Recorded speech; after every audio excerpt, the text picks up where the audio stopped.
Right, so I'm gonna try and do skincare whilst we talk soft landing in my 30s. I am using my Elmis Superfood Grown Cleansing Butter.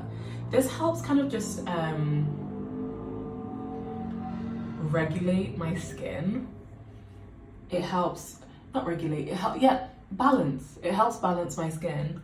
Anyway, as I was saying, I'm trying to create like a soft landing for myself in my 30s, and what that looks like, I actually don't know. I'm figuring it out as we go. And it means deconstructing so much of what I thought my late 20s would be and what my late 20s would look like. And being in this space is both challenging but also exciting. I feel like there is so much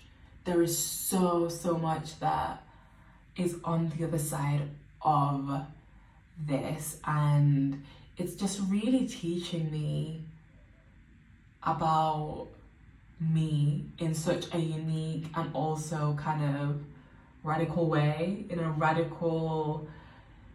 way that's like unsettling and also destabilizing just every single thing that I know.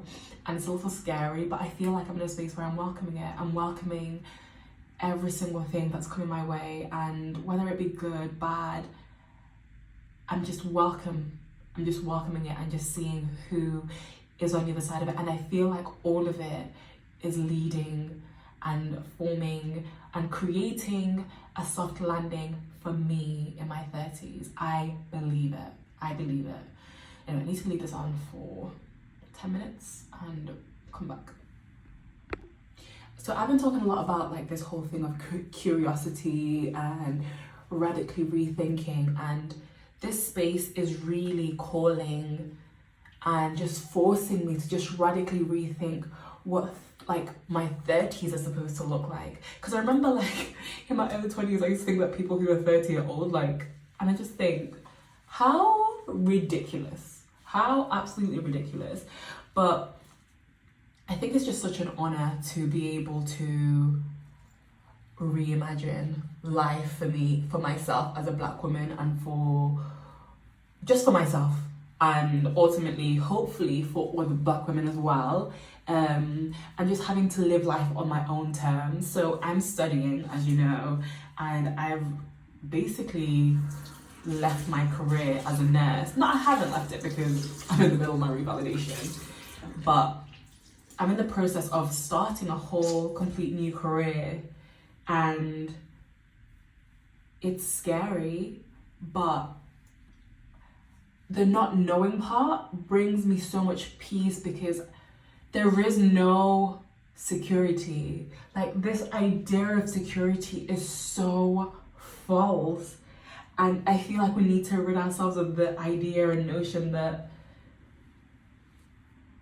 security is something that exists when you have a job and employment and you have a 9 to 5 or shift work, whatever it is that you do.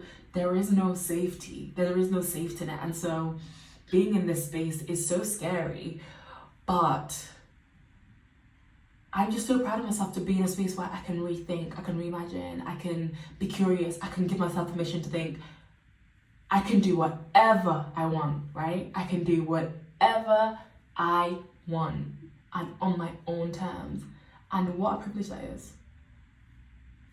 You're about to scream when you see what I use for my skin. Don't laugh and don't judge. This is a judgment-free zone. So I use Ballet. Listen, I'm a Ugandan queen, so I'm gonna stand all the Ugandan brands because, yeah. And also, I feel like keeping it simple does the trick. Do you know what I mean? It does the trick. Anyway, I mean this to say that we have so much like opportunity to choose and decide where it is that we want our lives to go, and we have those opportunities at every single step of our lives, and I think we forget that, and it can get so overwhelming that of where to go and everything's happening around us. But like ultimately, when you take a moment, take a step back and look inwards, you actually have all the answers. You have the tools necessary to navigate every single season and actually just always create like a soft landing for you, for yourself. And I feel like the most loving way we can show up for ourselves is by creating a soft landing for us, and within that we can also create a soft landing for others, because we're the best versions of ourselves.